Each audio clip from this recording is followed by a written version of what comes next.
The Bela-Bela Magistrate's Court in Limpopo is this morning expected to deliver judgment in the bail application of the alleged mastermind of a burglary at the President Cyril Ramaphosa's Phala Phala farm.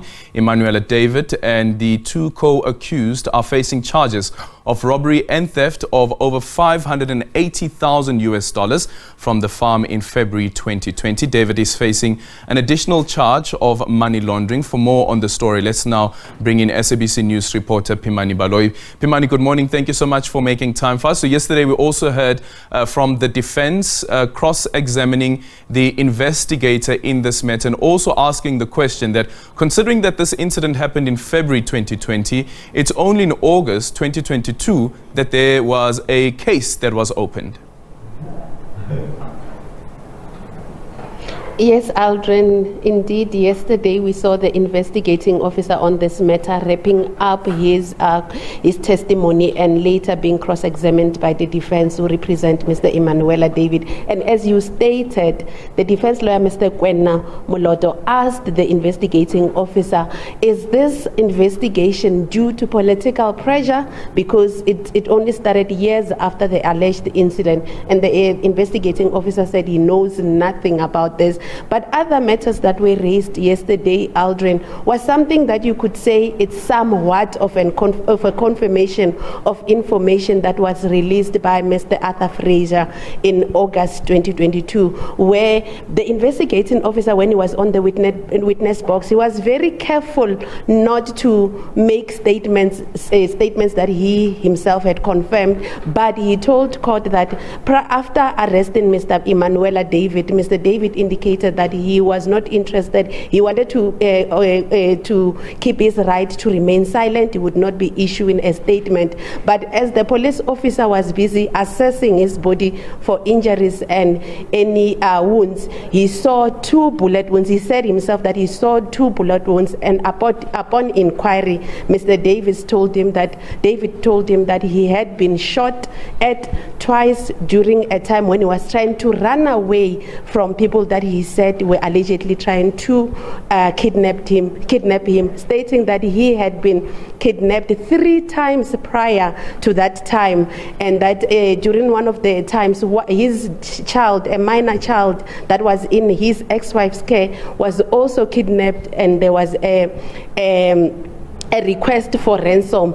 Because you can imagine, this is evidence that is read from an affidavit.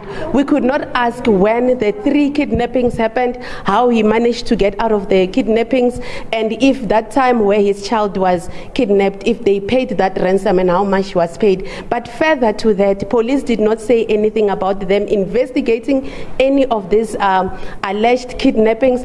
But the investigating officer said Mr. David told him that on those occasions he was kidnapped by police, people who were impersonating police, and thugs that attempted to rob him of money that they said he had stolen at Phala Phala. So there's a lot of loopholes around that information, Aldrin, because we don't know when each of these kidnappings happened. We don't know if they indeed happened, and if he ever gave the people who kidnapped him money or not, or if they were indeed police officers or they were just thugs, as he said, impersonating. But that is some of the information that, links to what Mr. Arthur Fraser said, that, the alleged suspects were at some point kidnapped, tortured, and later bribed to keep quiet. So Mr. Imanuwela David seems to have given this information to the investigating officer, who said it on the stand, but said he could not verify whether it was true or not.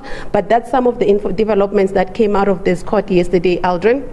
Yeah, and considering that the evidence then from Imanuwela David corroborates what Arthur Fraser had said, was there any question that was raised during the testimony of the investigating officer around the amount, the $580,000 that was stolen?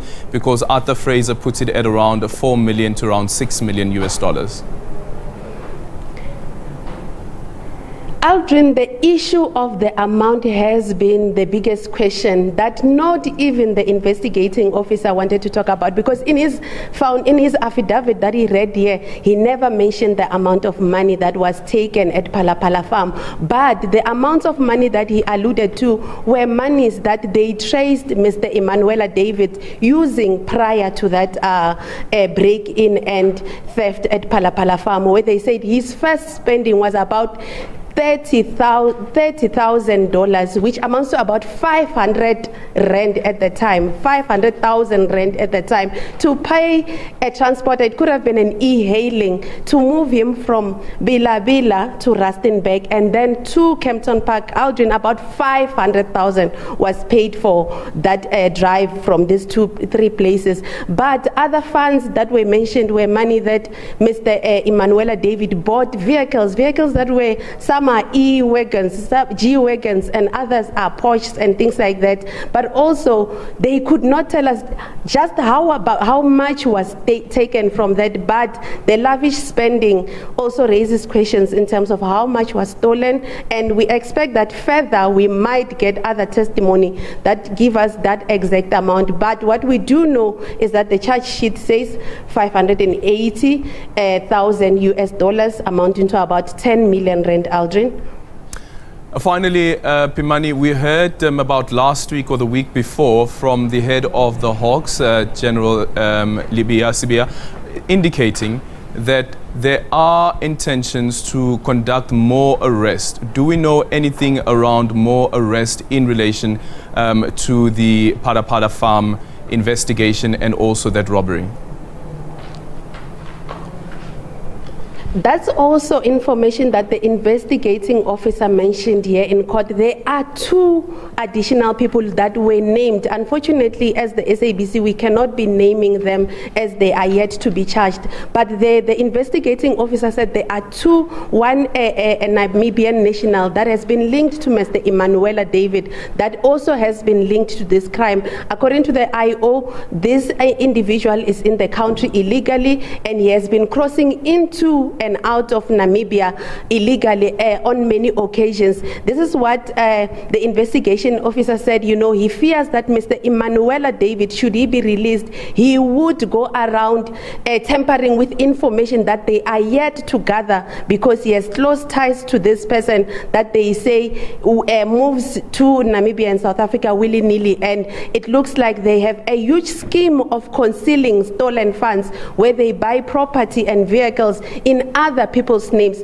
So the investigation officer said, in addition to these 2 people that he named inside of this court, there are also other people that could be linked to this Phala Phala theft, through them, their names being used to conceal money that was bought, property that was bought with the proceeds of this theft. So police are saying they are still investigating further to see if there could be friends and relatives to any of the accused whose names could have been used to conceal the proceeds of this theft. But they are also hot on the trail of those 2 named suspects, and they said they expect to make an arrest soon. But Aldrin, just to get back to what we are doing here today, the defense and the state are expected to give their closing arguments in that bail application, where Mr. Imanuwela David's lawyer is expected to give his closing arguments why he thinks his client should be released on bail, and we expect the state to also give their closing arguments why they oppose that bail application.